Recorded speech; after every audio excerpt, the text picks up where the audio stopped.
Bonjour à toutes et à tous. Imaginez un peu, un pays qui décide de tout miser sur ses innovateurs, sur ses créateurs. C'est exactement l'histoire du Startup Act tunisien. C'est une loi qui a été pensée pour une chose, transformer ce qui était un vrai parcours du combattant pour les entrepreneurs, en une sorte d'autoroute vers le succès. Alors on va décortiquer ça ensemble pour voir ce qui en fait un modèle peut-être même pour toute la région. À lancer sa start-up, on a tous cette image, n'est-ce pas? C'est un peu comme sauter d'une falaise en se disant qu'on va bien réussir à construire un avion avant de toucher le sol.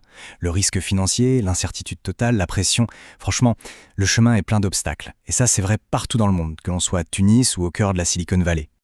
Sauf que voilà, en Tunisie, depuis 2018, le jeu a complètement changé. Face à ce fameux parcours du combattant, une vraie réponse a été mise sur la table, le Startup Act. Et attention, ce n'est pas juste une loi de plus, pleine de promesses, non, c'est une loi qui agit, qui change les choses concrètement. L'idée, c'est de transformer les obstacles en véritables tremplins. Alors, la grande question, c'est par où on commence pour vraiment changer la donne? La réponse du Startup Act est super claire. On commence par l'humain. Le tout premier pilier, le plus fondamental, c'est de soutenir la personne qui est derrière l'idée. Il s'agit vraiment de créer un filet de sécurité pour que l'entrepreneur, qu'il ose faire le grand saut. Parce que c'est ça, le dilemme qui paralyse tellement de talents.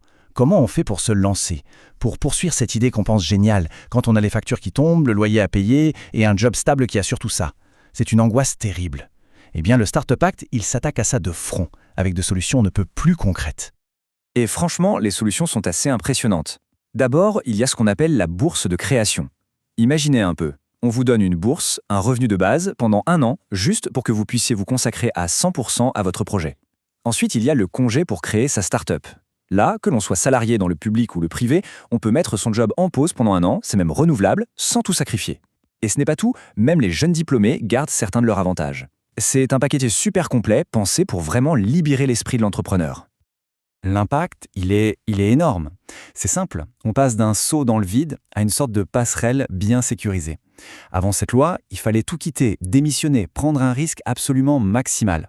Aujourd'hui, on met son emploi en pause, on préserve sa sécurité et on a même un revenu de base. Ça change tout. La peur de l'échec, qui est un frein énorme, est radicalement diminuée. Et ça libère un potentiel incroyable. Bon, une fois que l'entrepreneur est sécurisé, c'est bien. Mais il faut que l'entreprise, elle, puisse décoller. C'est là qu'intervient le deuxième étage de la fusée Startup Act. Et ça s'attaque à un point super sensible. Les charges, les impôts, tout ce qui pèse sur une jeune boîte. L'objectif est très simple, laisser le plus de carburant possible, c'est-à-dire le capital, à la start-up pour qu'elle puisse grandir. Et là, attention, on arrive à ce qui est sans doute l'avantage le plus spectaculaire de toute la loi. Pour une start-up qui obtient le label, l'impôt sur les sociétés, c'est simple, il n'y en a plus. C'est une exonération totale. C'est un avantage fiscal énorme qui libère un cash vital pour la boîte, pile au moment où elle en a le plus besoin. Voilà, le chiffre est là, 0%. Ça se passe de commentaires, non? C'est un signal incroyablement fort qui est envoyé aux entrepreneurs. Ça veut dire que pendant la phase la plus critique du développement, chaque dinar gagné peut être réinvesti directement dans l'entreprise, que ce soit pour la croissance, pour recruter, pour innover, au lieu de partir dans les caisses de l'État. Et l'allègement ne s'arrête pas là, loin de là. En plus de l'impôt sur les sociétés à zéro, l'État prend aussi en charge les cotisations sociales patronales, la fameuse CNSS, il pousse au réinvestissement avec des déductions fiscales et il va même jusqu'à exonérer les plus-values si l'entreprise est vendue. L'objectif, il est limpide, c'est de construire un véritable bouclier financier autour de la start-up. Ok, on a donc sécurisé le fondateur et on a allégé les charges de l'entreprise. Troisième pilier, la vitesse. Parce qu'on le sait, une start-up qui n'accélère pas, c'est une start-up qui meurt à petit feu. Du coup, le Startup Act s'attaque à 2 énormes freins à la croissance, la bonne vieille bureaucratie et les frontières.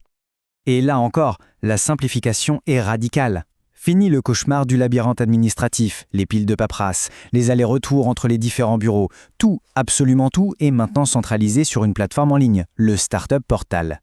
De la création de la boîte jusqu'à sa gestion, tout est plus simple, plus fluide. C'est un gain de temps et d'énergie qui est juste colossal pour les fondateurs.